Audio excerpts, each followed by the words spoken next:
tardes, bienvenidos a una nueva emisión de Crónica Universitaria. Mi nombre es Cilia Leal y les recuerdo que nosotros transmitimos desde las instalaciones de la Universidad Autónoma de Tamaulipas, específicamente en el estudio de tu canal universitario ubicado en el Campus Centro, Ciudad Victoria.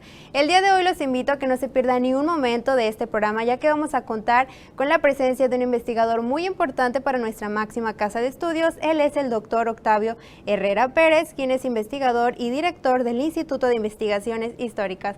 Doctor, bienvenido a Crónica Universitaria. Muchísimas gracias por aceptar nuestra invitación. Platíquenos cómo se encuentra el día de hoy. Pues me encuentro muy bien y muy contento de estar con ustedes. Muchas gracias, doctor. Les voy a platicar a la audiencia un poco de usted.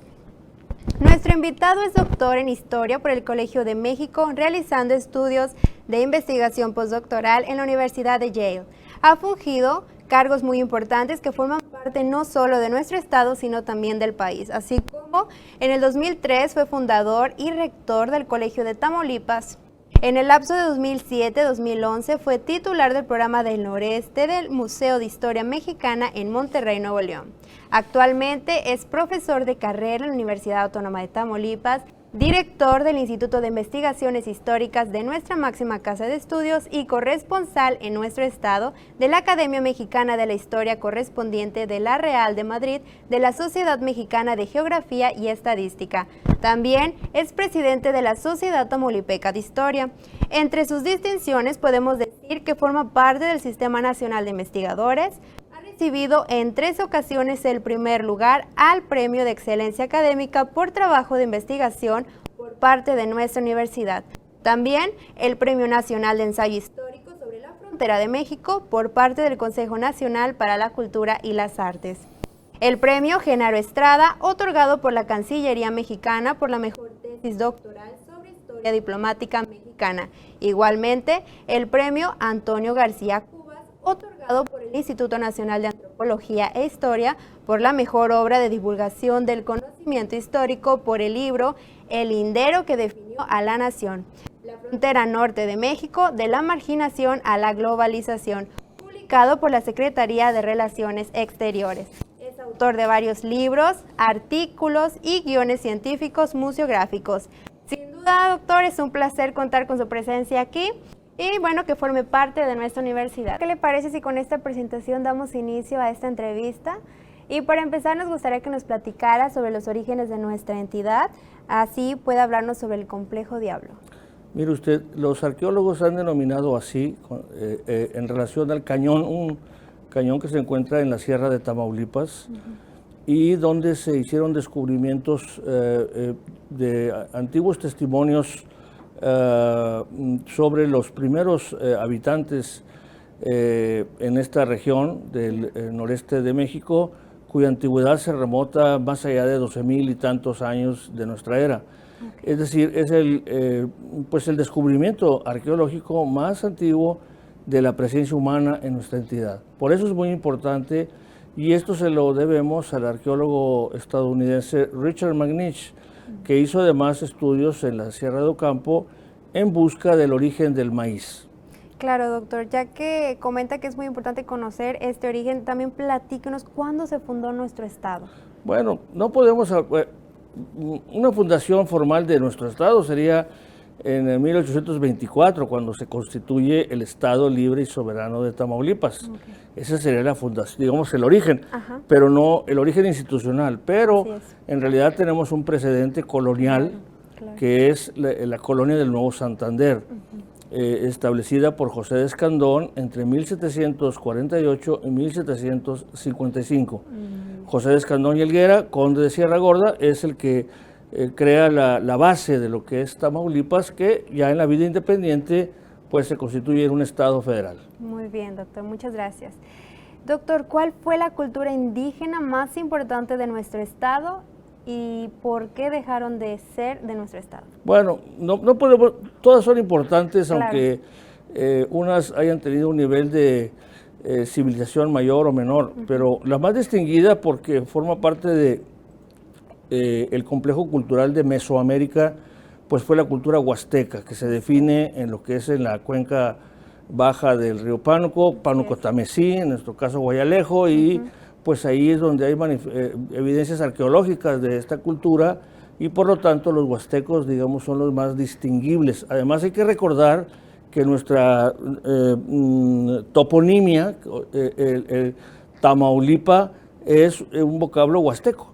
Entonces tenemos nos llamamos con una raíz de origen indígena el nombre de nuestro estado. Huasteca. Muy bien. Doctor, ¿cuáles son los hechos que marcaron la historia de Tamaulipas? Pues, han sido muchos, algunos. Han sido muchos, pero sí, digamos este pasado prehispánico que hemos considerado, que hemos ya anotado, la presencia de Fray Andrés de Olmos, este misionero franciscano que funda el pueblo de Tamaulipa, que es la raíz toponímica histórica de la entidad a mediados del siglo XVI. Y más tarde, bueno, la fundación misma del Nuevo Santander, que es algo trascendente, el establecimiento de Tamaulipas, la conformación de la frontera internacional con los Estados Unidos en 1848, y bueno, la defensa de la soberanía mexicana contra la intervención francesa, el auge del porfiriato, la Revolución Mexicana, la posrevolución, el agrarismo, las luchas sociales contemporáneas y bueno, hasta el presente, que es una historia muy intensa, lo estamos incluso viviendo en este momento. Así es, doctor. ¿Pudiera también comentarnos acerca de la Enciclopedia Tamaulipas a través de sus regiones y municipios? ¿Cómo surge este gran proyecto, doctor? Bueno, esto durante la administración estatal del ingeniero Egidio Cantú. Así es. Se propuso el desarrollar este proyecto que una empresa periodística promovía. Se habían hecho enciclopedias de Nuevo León, de Tamaulipas, de Coahuila, y finalmente propusieron que se hiciera en Tamaulipas. Me lo encargaron, me pidieron que si lo podía desarrollar, y lo hice, salvo que en aquellos casos de nuestros estados vecinos comprendieron 4 tomos, y en mi caso, dado que fui autor, digamos autor principal con 2 ayudantías, pues hicimos 9 tomos. 9 tomos porque bueno, la metodología así lo exigía. Me ayudó el doctor Rodrigo Vera, egresado del Colegio de Michoacán, y mi esposa Esther Martínez, que es mi ayudante y mi colaboradora, y pues también es una coautora importante. Hicimos este trabajo en 9 tomos, que comprende la totalidad de las regiones, y es una obra pues ya creo que es imprescindible ahorita para acercarnos al Estado. Claro, y para conocer de nuestro Estado. Pues bueno, ahí está, allá quedó, y bueno, fue un esfuerzo de 4 años intensivos, y bueno, y claro, la experiencia de vida, de investigación, que se pudo plasmar en una obra de esta naturaleza, de gran calidad editorial. Es algo realmente, valió la pena. La empresa pues soportó el tiempo que nos llevamos, y además el tamaño de la obra, ¿sí? Claro. Así es. Bueno, qué bueno que se prestó por parte del gobierno del Estado que se llevara a cabo este proyecto, doctor. Continuando, en cuanto al guión científico museográfico, Museo del Mezcal Tamaulipeco, platíquenos en qué consiste un guión científico museográfico. Pues es el soporte, es la narrativa que va detrás de un museo, es lo que un museo muestra, los temas, digamos, lo que da el contexto de los montajes de piezas. Es pues su nombre lo dice, es el guión, la guía. Así es. Y bueno, en el caso del Museo del Mezcal, que por cierto lo acabamos de inaugurar hace muy poco en la Villa de San Carlos, pues el tema es justo eso, es demostrar que la historicidad del mezcal en esa región de Tamaulipas, del centro de Tamaulipas, en la Sierra de San Carlos y su entorno, y bueno, pues fue fascinante porque hay una historia pues muy interesante, muy compleja, prehispánica, colonial. Fue capital del Nuevo Santander, la Villa de San Carlos, y surgen expresiones folclóricas como la picota, y además la producción artesanal y tradicional de mezcal.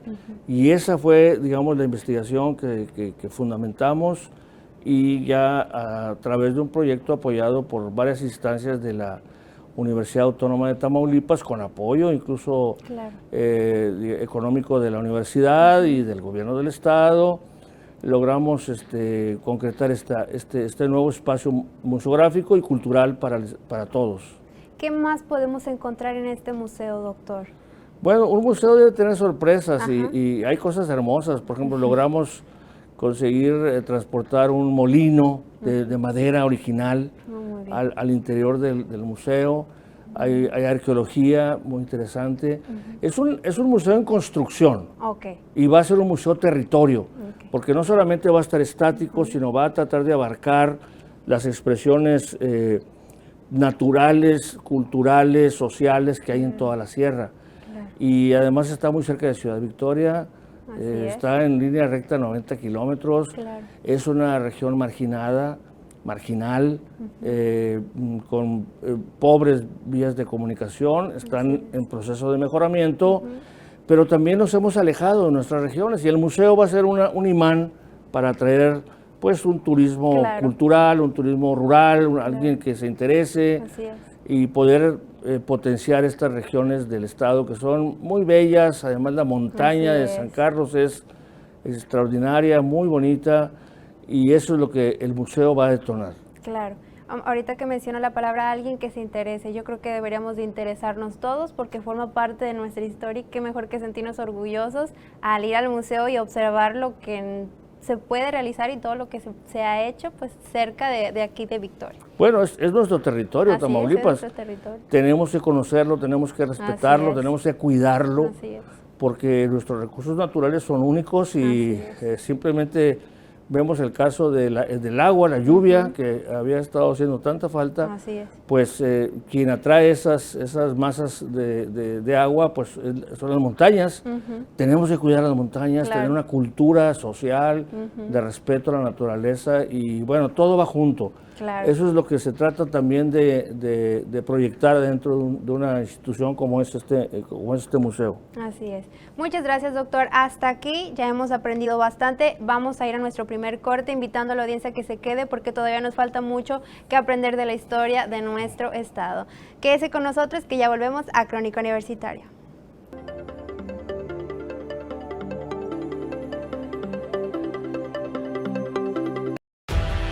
¿Sabías que Estados Unidos celebra el 5 de mayo como el Día de la Cultura Mexicana? Esto debido a que los extranjeros tienen la creencia errónea de que la Batalla de Puebla conmemora la independencia de México y muy pocos conocen su importancia histórica.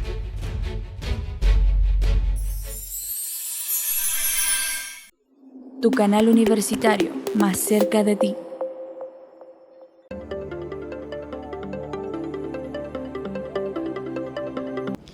Ya estamos regresando a Crónica Universitaria y es momento de continuar con esta entrevista, ya que hace unos momentos antes de irnos a corte les comenté que nos faltaba mucho por aprender y así es. Doctor, ahora queremos saber acerca de la historia del noreste de México y Texas. ¿Cómo es que México pierde a Texas? Bueno, es otra historia también muy compleja. Así, sí es. Abarca varios siglos de procesos que se van encadenando y que finalmente determinan que perdamos el territorio en 1848. Es motivo de bueno, el noreste se forma paulatinamente desde el siglo XVI hasta el siglo XVIII. Se forman las provincias que será el nuevo Reino de León, Coahuila, Texas y el Nuevo Santander. Y se configurará el noreste colonial. Llega la independencia y ya es el noreste mexicano.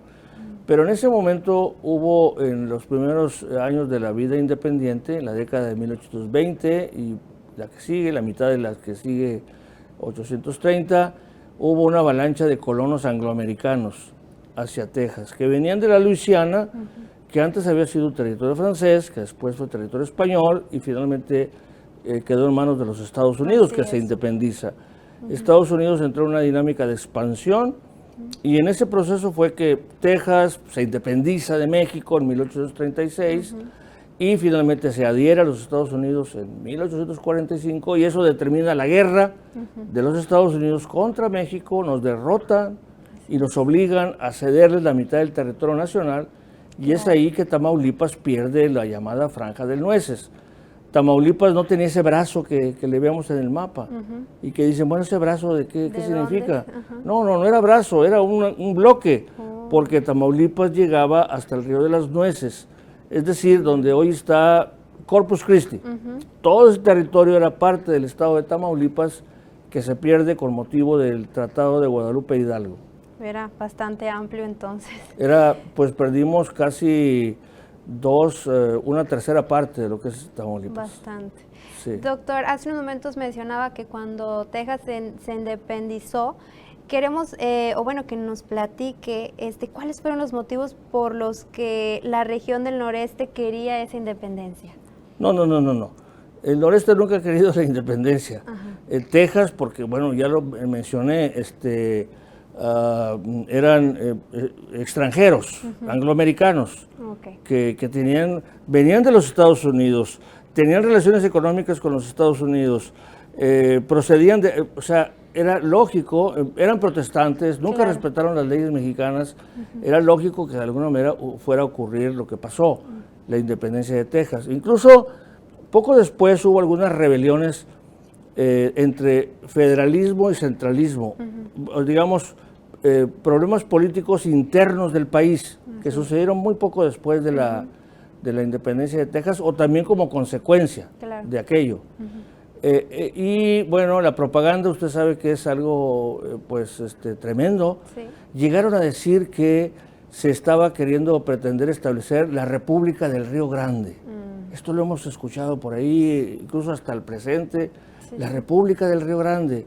O sea que Tamaulipas, Nuevo León y Coahuila formarían una entidad. Después se habló de la República de la Sierra Madre, ¿sí? Pero esas fueron, noticias falsas de la prensa, que todavía hoy en día algunos incautos se la creen, y con estos regionalismos que a veces tenemos, piensan que todavía eso es posible. Entonces, definitivamente no, somos una nación, la nación mexicana, que obedecemos a un principio institucional, constitucional incluso, una cultura, una lengua, una historia común, y eso es México. A pesar de que somos parte de México, a pesar de estar en la orilla, pegados a los Estados Unidos, ahora en Texas, sin embargo somos mexicanos, y esto es México. Así es, no hay que creernos ese tipo, como usted menciona. No, pues en lo absoluto. Falsa. Lo que pasa es que todavía, insisto, hay cautos y promotores de ideas falsas. Las redes sociales a veces meten mucho ruido sobre esto, pero eso es falso. Claro. Doctor, ¿por qué se menciona que Texas ha dependido de 6 países? Bueno, ya nos fuimos hacia Texas. Bueno, los tejanos conmemoran cualquier clase de cosa. Recuérdese que fueron la única entidad de los Estados Unidos que tuvo una relativa vida independiente, la República de Texas, entre 1836 y 1845. Eso, al final la República de Texas fracasó financieramente, no recibió el reconocimiento internacional que quería de las potencias europeas. O sea, solo Estados Unidos lo reconoció, obviamente, ¿sí? Claro. Y claro, pues lo que pasa es que ellos dicen 6 flags over Texas, 6 banderas sobre Texas, y todavía los de Laredo le agregan una más, que es la mentada República del Río Grande. ¿Por qué? Porque ellos dicen que fue España, que fue Francia, que fue México, que fue Texas, y los Estados Unidos, y ahí juntan las banderas, pero pues eso es parte de la mitología, digamos, el mito histórico, patriótico que se ha formado en Texas, así como se ha formado digamos, la mitología histórica del Álamo, ¿no? La defensa de los colonos que sucumbieron en el asalto mexicano del Álamo durante la Guerra de Texas. Claro. Y lo han magnificado, lo han llevado a Hollywood y se ha hecho todo un merengue ahí que no es el caso ahora tratar de explicarlo. Claro. Bueno, doctor, como hace ahorita nos mencionó, ya nos fuimos a Texas. Bueno, ahora nos vamos a Nuevo León. ¿Nos puede hablar sobre Nuevo León cartográfico, la transformación del territorio? ¿Cómo se ha transformado este estado, doctor? Bueno, ese es mi reciente libro, ya me está obligando a presentarlo antes de que esto ocurra. Esto va a ser el próximo lunes. Es una previa. Sí, es el próximo lunes, creo que es 19, a las 19 horas en el Museo de Historia, del Museo del Noreste. Excelente. El Museo del Noreste, hay un Museo del Noreste en Monterrey que un servidor, yo estructuré el guión científico del Museo del Noreste. Excelente. Sí, hace ya 15 años, que se inauguró y yo participé directamente en este proceso. Bueno, y ahora, pues, estando en Monterrey, pues, estuve como casi 5 años trabajando allá, pues me puse a estudiar en Nuevo León, ¿sí? Y la cartografía, que es una de mis líneas de trabajo de investigación, reuní mapas de lo más diverso, de muchas partes, de las mapas que nadie ha visto, y los pude reunir en una obra editorial que lo publicó el Fondo Editorial Nuevo León en un formato extraordinario. Con ello yo ya había trabajado otra obra que se llamó El Noreste Cartográfico, una obra de gran formato. Este es el hermanito de ese libro. Y pues ahora sigue Coahuila y sigue Tamaulipas, entonces ahí voy. Ahí vamos, poco a poco. Bueno, estamos ansiosos ya para que llegue a Tamaulipas. Claro, bueno, en eso estamos. En eso estamos, muy bien, doctor. Ya ahora es momento de irnos a nuestro segundo corte. Como mencioné hace un momento, falta mucho por aprender, seguimos aprendiendo, doctor, muchas gracias por su conocimiento, así que seguimos invitando a la audiencia que se siga quedando aquí en Crónica Universitaria.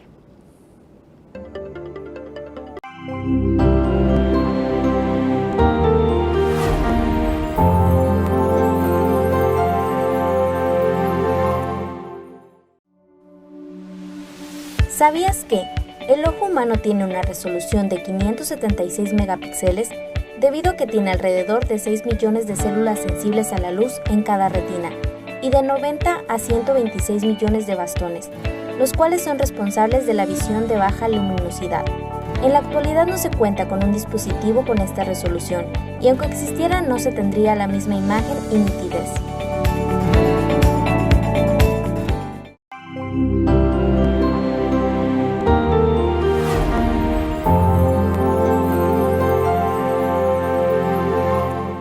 ¿Sabías que Darwin definió la evolución como descendencia con modificación? La idea de que las especies cambian a lo largo del tiempo da origen a nuevas especies y comparten un ancestro común.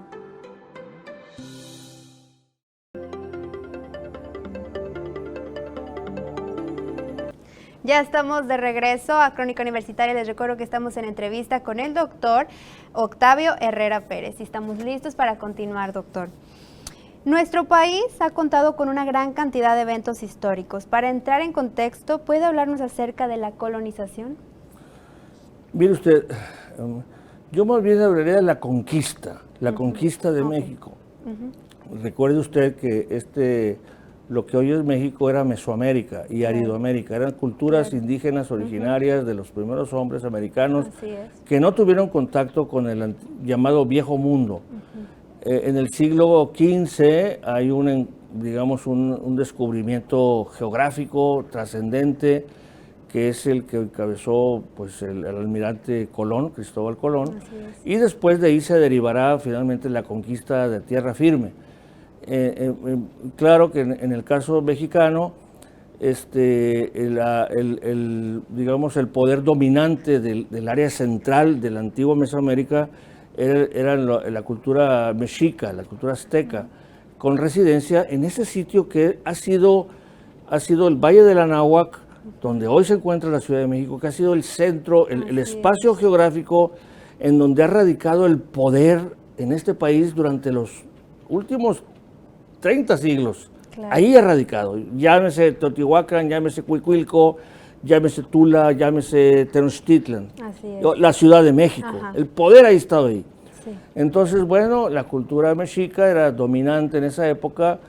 Hernán Cortés, el conquistador, se da cuenta y se enfila muy decidido hacia Tenochtitlan, la conquista a sangre y fuego, con la alianza de otros indios también mesoamericanos que eran rivales de los mexicas, y con esa alianza logra imponer la cultura occidental, la impronta de la corona española, y nacemos como Nueva España.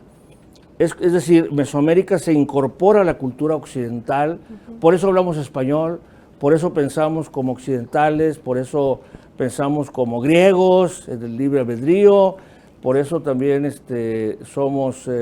tenemos el derecho romano como parte de nuestra estructura jurídica, en fin, nos incorporamos a la cultura occidental. Excelente. Doctor, a veces en internet nos encontramos múltiples de artículos o publicaciones donde a veces dan datos de ese tiempo, de la historia, que a veces dicen que son mitos o que no pasaron esos datos exactamente como nosotros los hemos aprendido.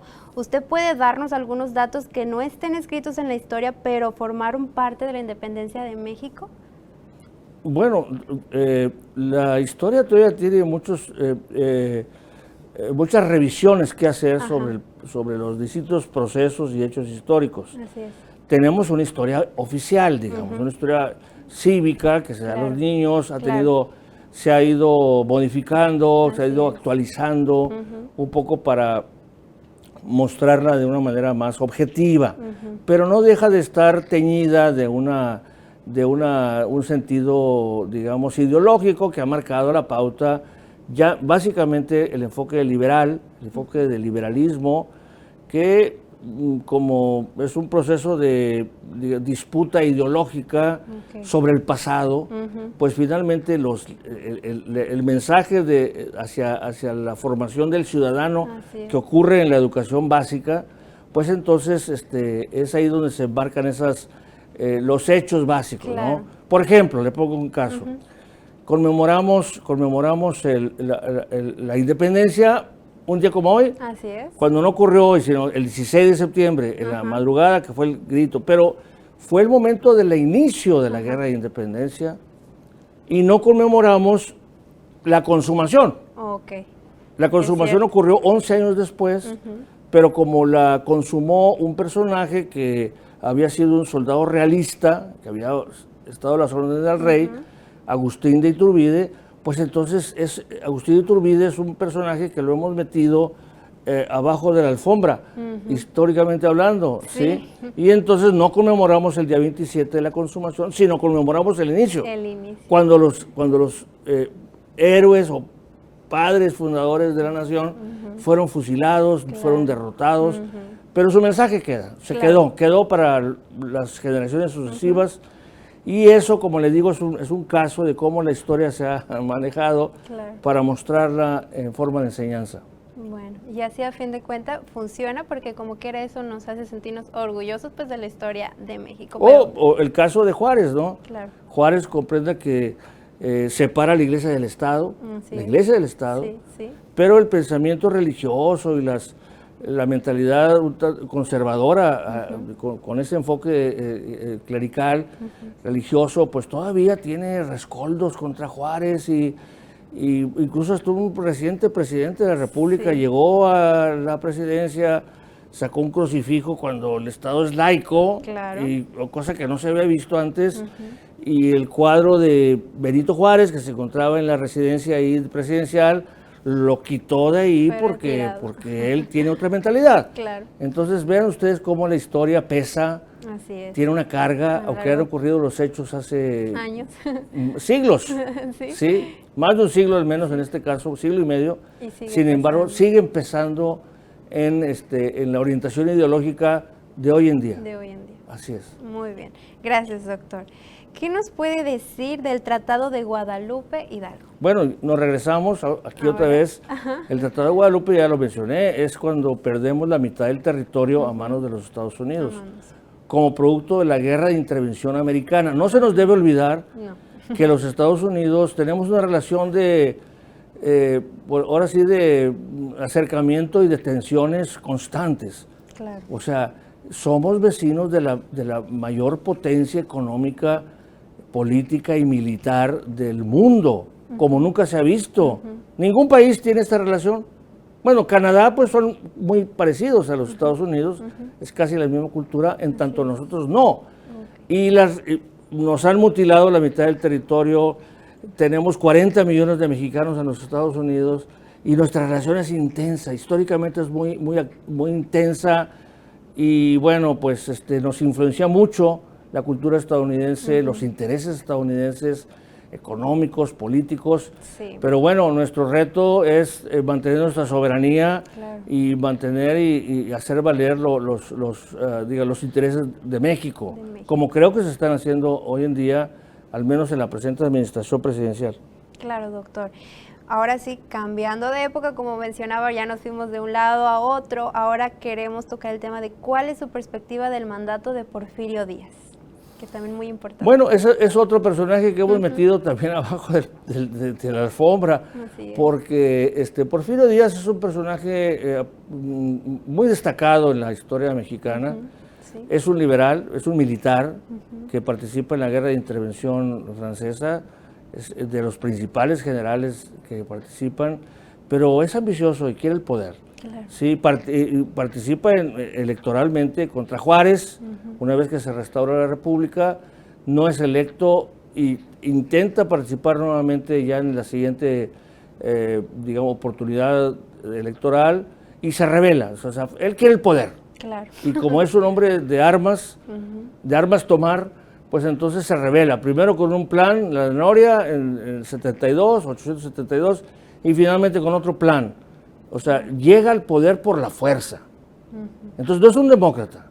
No podemos idealizar a Porfirio como un demócrata. Y una vez que llega a la presidencia, pues es un hombre fuerte. Sí. Mete orden al país, con mano dura. ¿Sí? Y después le toca algo interesante. Le toca que el conflicto con los Estados Unidos se enfría. Esta agresividad estadounidense se enfría. Por otro, empieza la introducción del capitalismo al país. Entonces, a los norteamericanos ya no les interesa la guerra con México, sino hacer negocios con México. Y ese es el periodo que le toca a Porfirio. Entonces, una vez que llega al poder, le hace un tanto al demócrata disfrazado, dejando a su compadre, Manuel González, tamaulipeco por cierto, un periodo presidencial, después él asume la presidencia y después ahí se queda. Y ahí se queda. Ahí se queda, renueva la Constitución, se queda ahí. Porfirio Díaz tuvo un problema, que se entró en un proceso de obsolescencia política, no renueva los cuadros, gobierna para una élite, para una oligarquía, para privilegiados, para una cúpula, y eso crea muchas grandes tensiones sociales que finalmente estallan. Es un patriota, porque además él consolida el liberalismo, consolida la laicidad del Estado y establece las bases firmes del Estado moderno mexicano. No podemos negar eso, la aportación de Díaz. Claro. Pero como llega una revolución social importantísima a partir de 1910, detonada por Francisco I. Madero y lo que sigue, Sí.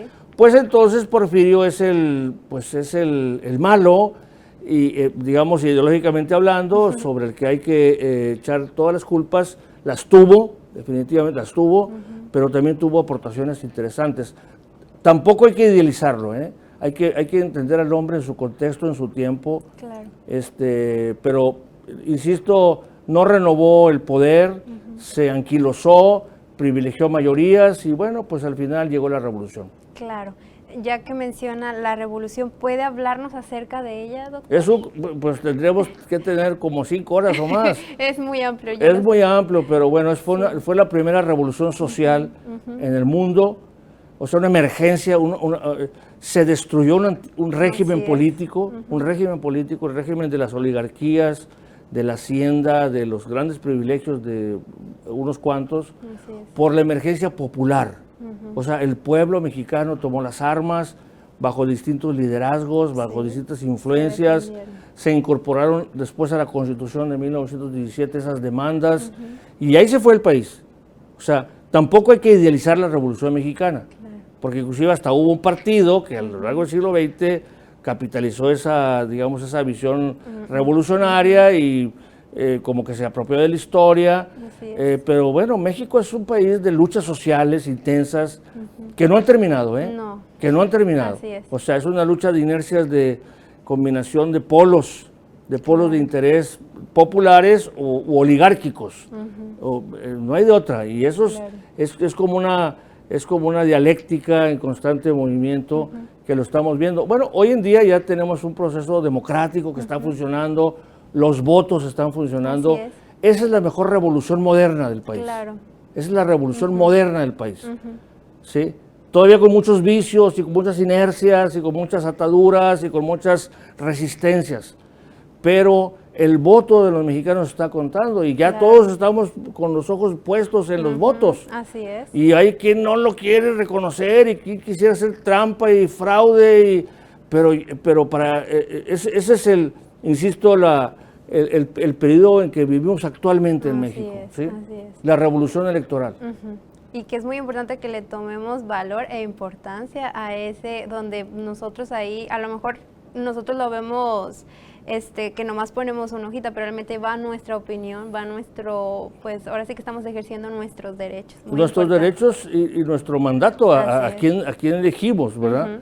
Por eso no hay que equivocarnos, hay que estudiar el perfil, no solo el personaje, sino el programa. Claro. Sí, sino el programa. Entonces, ya no podemos irnos por la mercadotecnia.